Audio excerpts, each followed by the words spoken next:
Na madrugada de uma noite de 1963, no interior de Minas Gerais, caminhonetes carregadas de homens armados desceram para a pequena comunidade rural de Malacacheta. Quando o sol nasceu, 18 corpos estavam espalhados entre casas incendiadas e roças destruídas. Homens, mulheres, crianças. Poceiros que viviam naquela terra há gerações, todos executados por jagunços contratados por coronéis que queriam limpar a região. O motivo? Terra. Sempre terra. Esta é a história real do massacre de Malacacheta, um dos episódios mais brutais e esquecidos da violência agrária no Vale do Mucuri. Uma história que expõe grilagem, pistolagem e como o silêncio pode ser mais violento que os próprios tiros.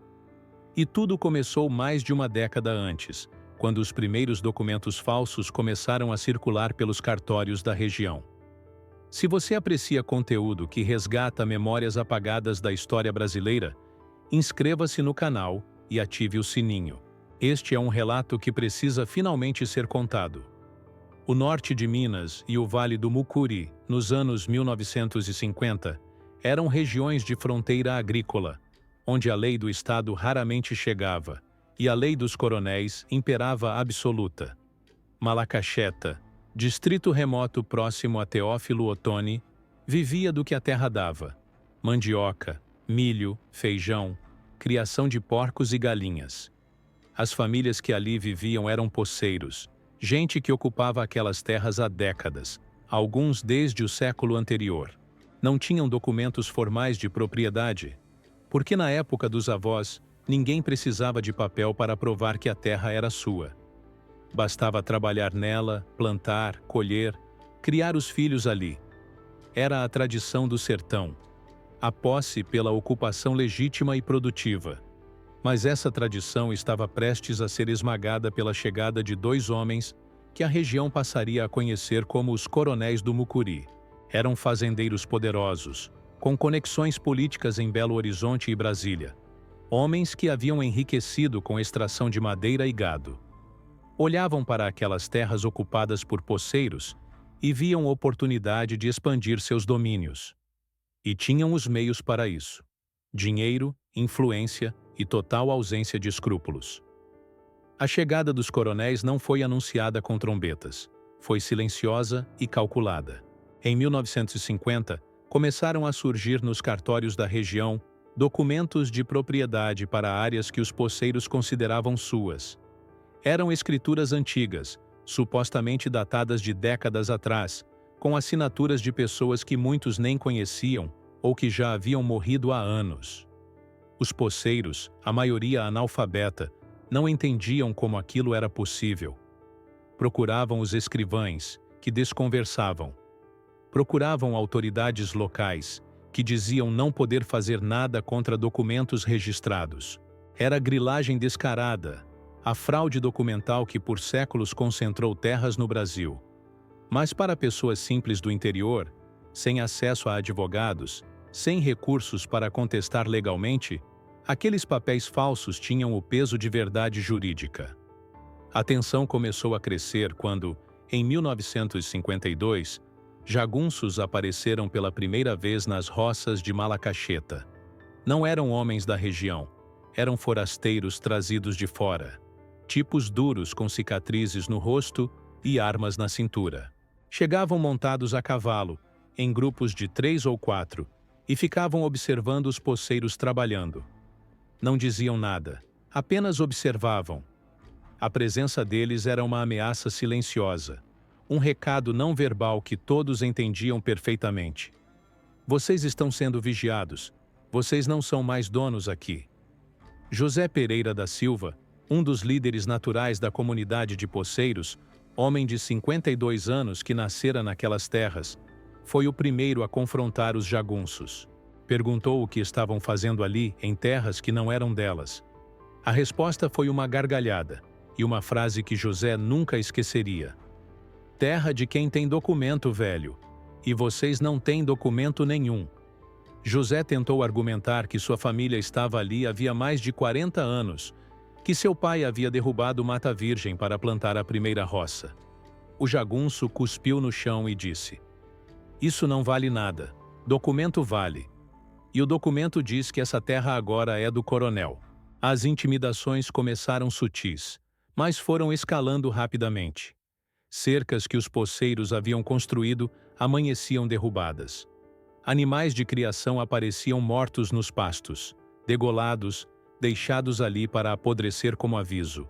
Plantações eram pisoteadas durante a noite por cavalos soltos propositalmente.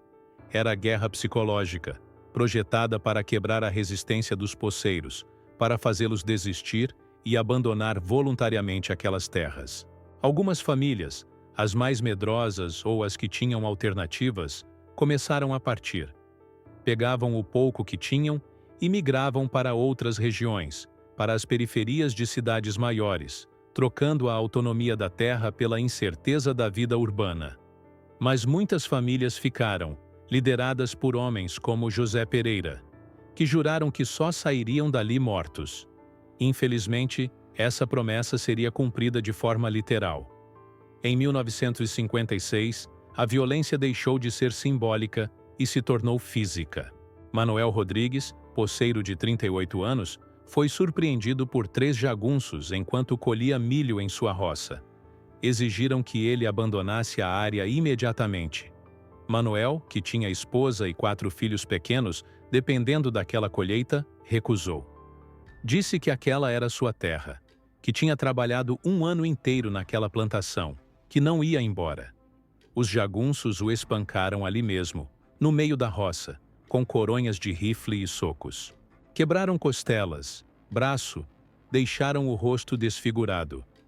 Manuel sobreviveu, mas ficou marcado para sempre, com sequelas que o impediram de trabalhar pesado pelo resto da vida. A mensagem era clara: resistência teria consequências. A esposa de Manuel, Dona Aparecida, foi até a delegacia de Teófilo Otoni, a cidade mais próxima com polícia. Levou mais de 6 horas de viagem em lombo de burro. Quando chegou e contou o ocorrido, o delegado ouviu com expressão entediada. Perguntou se ela tinha testemunhas. Ela disse que sim, outros poceiros haviam visto. O delegado deu de ombros e disse: "Olha, senhora, briga de terra é complicada. Vocês têm documento da propriedade?" Dona Aparecida disse que não, que eram poceiros há décadas. O delegado foi categórico. "Então não tem o que eu possa fazer. Sem documento, vocês é que estão invadindo." A impunidade encorajou os coronéis. Se podiam espancar sem consequências, podiam ir além. Em 1958, 2 poceiros foram assassinados. Antônio Ferreira e seu filho João, 45 e 19 anos respectivamente, estavam defendendo sua colheita de feijão quando foram abordados por jagunços. Houve discussão, gritos, empurrões. Os jagunços sacaram as armas. Pai e filho tentaram correr, mas foram alvejados pelas costas. Caíram juntos na terra vermelha do Vale do Mucuri, o sangue se misturando à poeira. Os corpos foram encontrados horas depois por vizinhos. A polícia foi acionada novamente. Desta vez, até vieram ao local 2 soldados entediados que fizeram perguntas básicas. Anotaram nomes em um caderno surrado e foram embora. O registro oficial classificou as mortes como briga por bebida. Não houve investigação. Não houve busca pelos assassinos. Não houve justiça. As famílias enterraram Antônio e João no pequeno cemitério de Malacacheta, sob cruzes de madeira onde escreveram os nomes com carvão. O padre local, que conhecia a verdade, rezou missa pedindo não só pelas almas dos mortos, mas pelo fim da violência. Mas suas preces não foram atendidas. A violência estava apenas começando. O início dos anos 1960 trouxe escalada dramática. Os coronéis decidiram profissionalizar a operação de limpeza da área. Contrataram jagunços experientes, pistoleiros vindos de outras regiões de Minas Gerais e até da Bahia, homens que faziam da violência uma profissão. Esses jagunços não eram capangas improvisados, eram executores frios, alguns com dezenas de mortes nas costas. Chegaram a Malacacheta como um exército de ocupação. Montaram acampamento próximo às terras disputadas, patrulhavam as estradas, controlavam os acessos aos bebedouros naturais. Quem tentava passar era parado, interrogado, revistado. Mulheres eram assediadas, homens eram humilhados, velhos eram empurrados. A região inteira entrou em estado de medo permanente. As crianças não brincavam mais longe de casa. Os homens trabalhavam na roça com facões ao alcance da mão.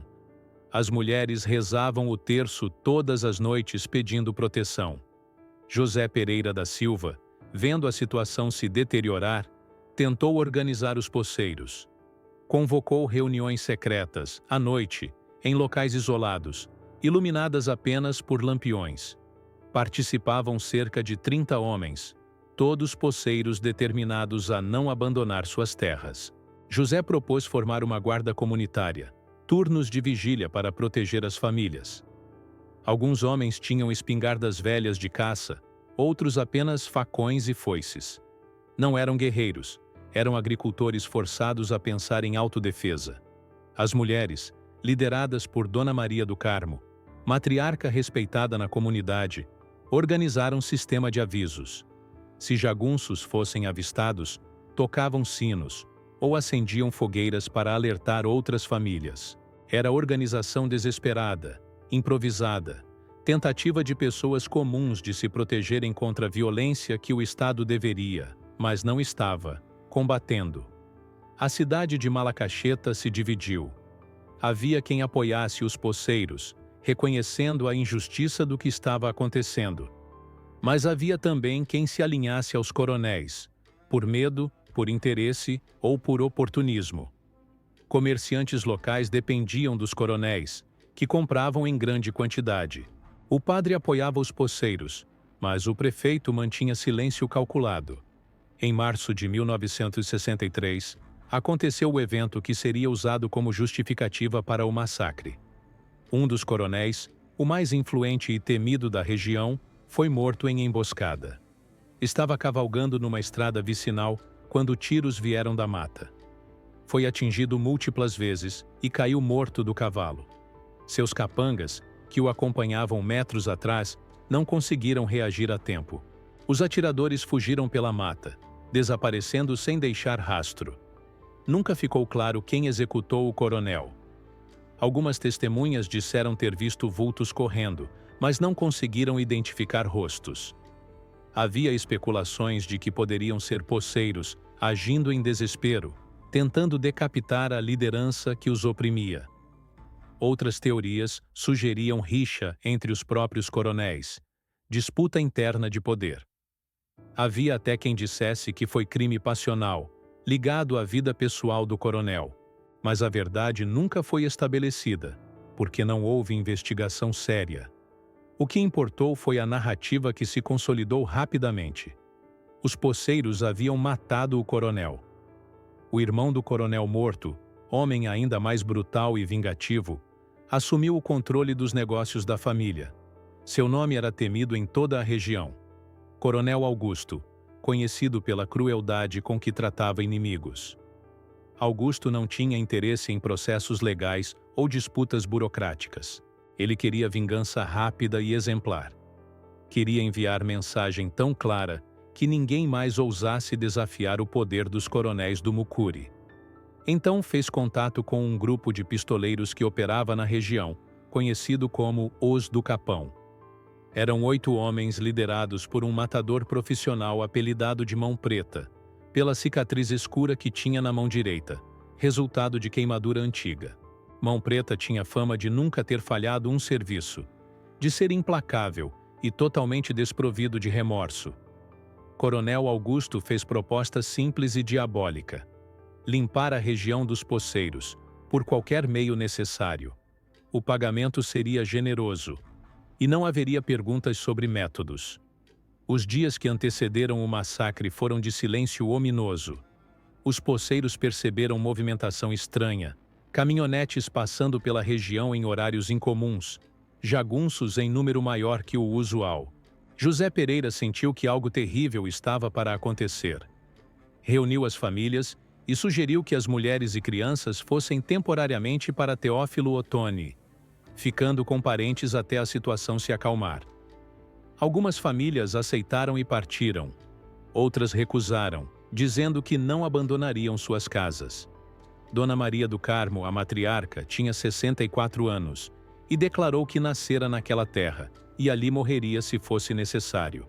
Seus filhos tentaram convencê-la a partir, mas ela foi irredutível. No dia anterior ao massacre, um silêncio diferente caiu sobre a região. Pássaros pararam de cantar, animais ficaram inquietos. Os mais velhos diziam que era presságio, que a natureza sentia quando tragédia estava próxima.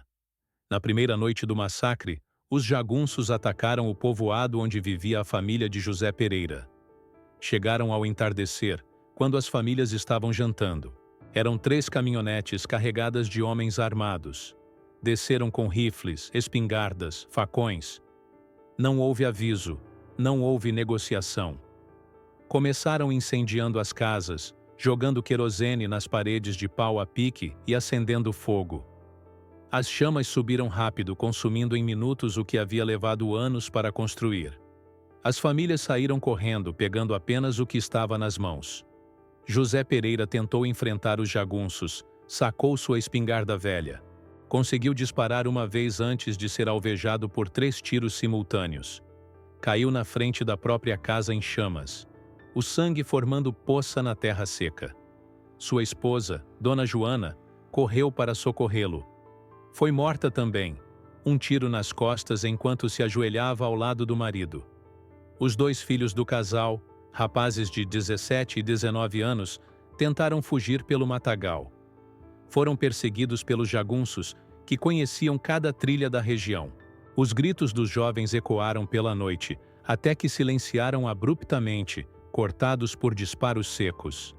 A família de Manuel Rodrigues, o poceiro que havia sido espancado anos antes, vivia a poucos quilômetros dali. Ouviram os tiros e viram o clarão das casas em chamas no horizonte.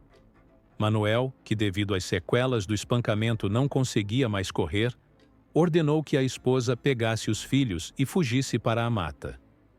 Dona Aparecida hesitou, não queria abandonar o marido. Mas Manuel foi firme. Vai, salva as crianças. Foi a última vez que se falaram. Dona Aparecida pegou os 4 filhos e correu para a escuridão da mata, guiada apenas pela luz da lua. Ouviu enquanto corria os jagunços chegando à sua casa. Ouviu a voz de Manuel gritando que estava sozinho, que sua família havia partido. Ouviu os tiros que mataram seu marido.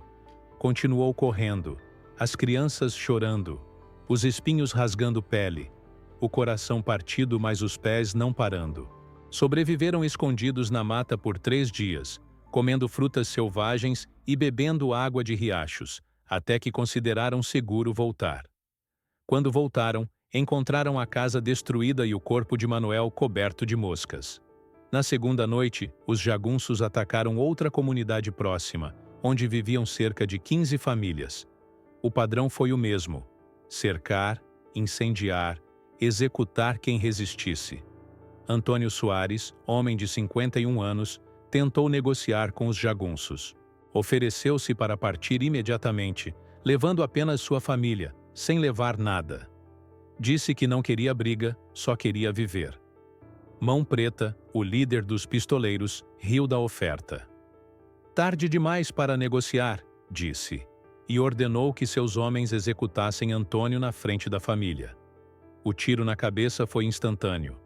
A esposa e os 3 filhos de Antônio fugiram para a mata, escapando por pouco. Outras famílias não tiveram a mesma sorte.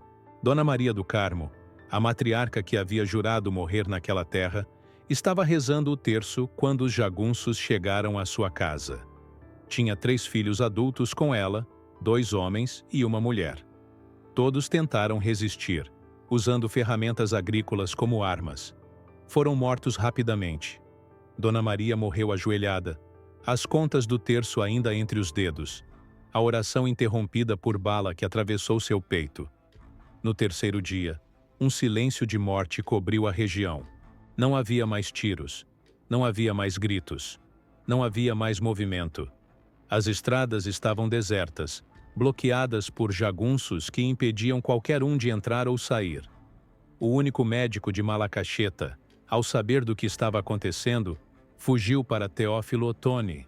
O padre local, Padre Joaquim, homem corajoso que havia apoiado os poceiros, subiu na torre da igreja e tocou o sino sem parar por horas. Era o tradicional aviso de calamidade, o chamado de socorro que em tempos normais traria ajuda. Mas não eram tempos normais, e nenhuma ajuda veio. Padre Joaquim foi visitado naquela noite por 2 jagunços que ordenaram que ele parasse de tocar o sino e que mantivesse a boca fechada sobre o que estava acontecendo. O padre, homem de fé, mas também de pragmatismo, percebeu que morrer como mártir não salvaria ninguém.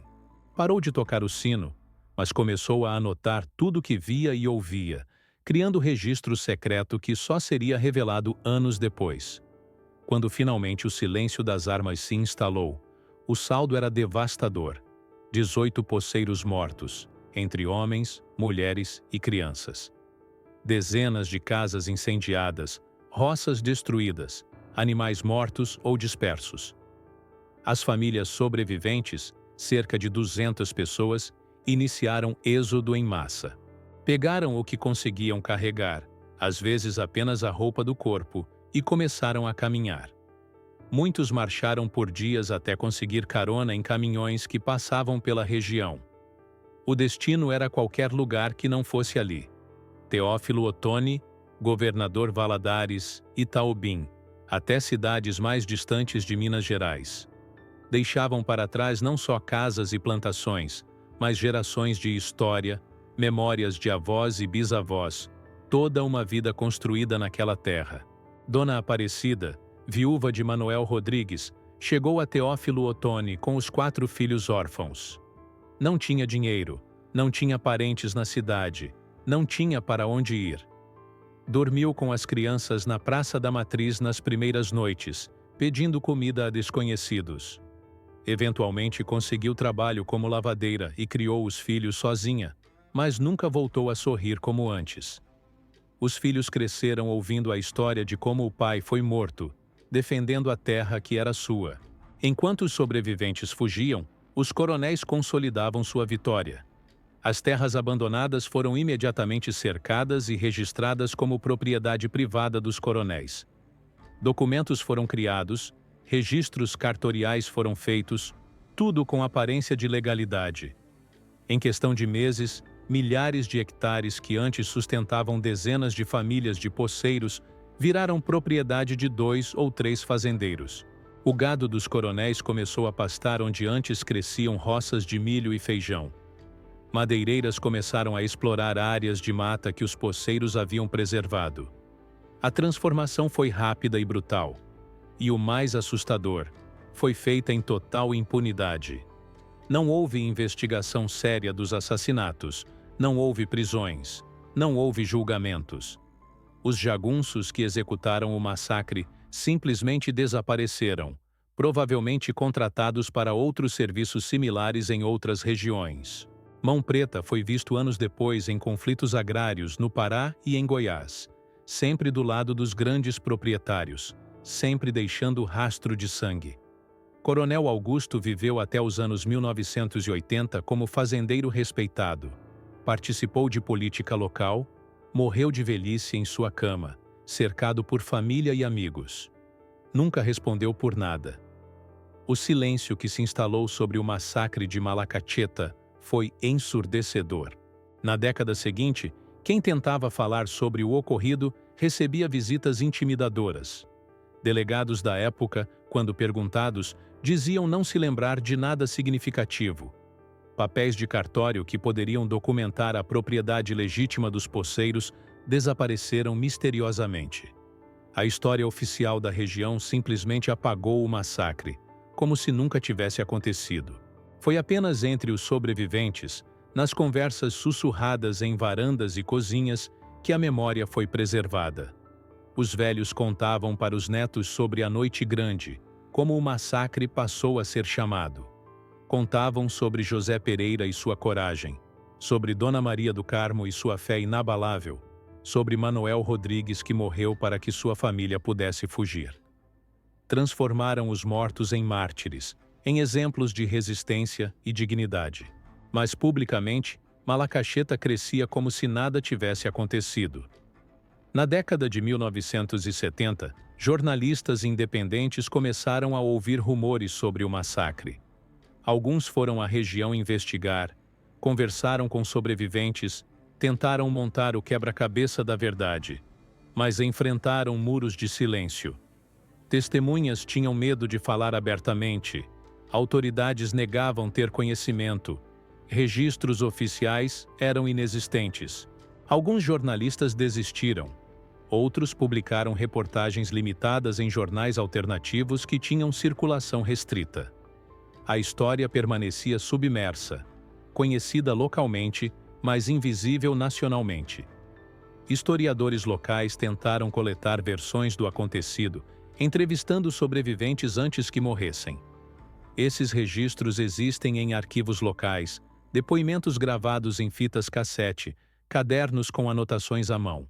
São tesourinho frágil da memória, ameaçado pelo tempo e pelo esquecimento. Malacaxeta hoje é cidade maior, com comércio, escolas, serviços básicos. As terras onde o massacre aconteceu são pastos de gado, propriedades privadas cercadas. Não há placa, não há memorial, não há nada que indique que ali 18 pessoas foram assassinadas por ousarem trabalhar a terra. Os descendentes dos poceiros, aqueles que sobreviveram e construíram vida em outros lugares, carregam a história como ferida que nunca cicatrizou completamente. Encontram-se ocasionalmente em datas significativas, relembram os mortos, choram juntos. Alguns tentaram buscar justiça nos anos 1990 e 2000, quando o país se redemocratizou e houve espaço para revisitar crimes do passado. Mas o tempo havia apagado evidências, testemunhas haviam morrido, documentos haviam sumido.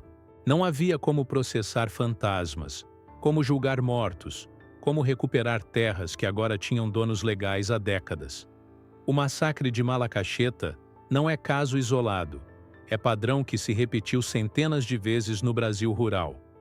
Em Minas Gerais, no Pará, em Goiás, no Maranhão, em todo lugar onde havia terra disputada e poder desigual, houve massacres similares. Alguns documentados, a maioria esquecida.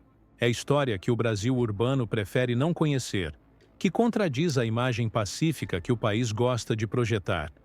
Mas é história real, vivida por pessoas reais, cujas vidas foram consideradas descartáveis por sistema que valoriza propriedade acima de humanidade. Os 18 mortos de Malacaxeta merecem ser nomeados e lembrados. José Pereira da Silva, sua esposa Dona Joana, seus filhos Paulo e Roberto. Manuel Rodrigues, que morreu para que sua família fugisse. Dona Maria do Carmo e seus 3 filhos. Antônio Soares, executado enquanto tentava negociar. Outros 8 cujos nomes foram preservados apenas na memória dos sobreviventes. Cada um tinha história, tinha sonhos, tinha direito à vida e à dignidade que lhes foram arrancados violentamente. 62 anos depois, o Brasil ainda não fez as pazes com seu passado agrário violento. A concentração de terra permanece entre as maiores do mundo. Conflitos agrários continuam matando trabalhadores rurais, lideranças indígenas, defensores ambientais. A pistolagem evoluiu, mas não desapareceu. O Estado continua frequentemente agindo como instrumento dos poderosos contra os vulneráveis.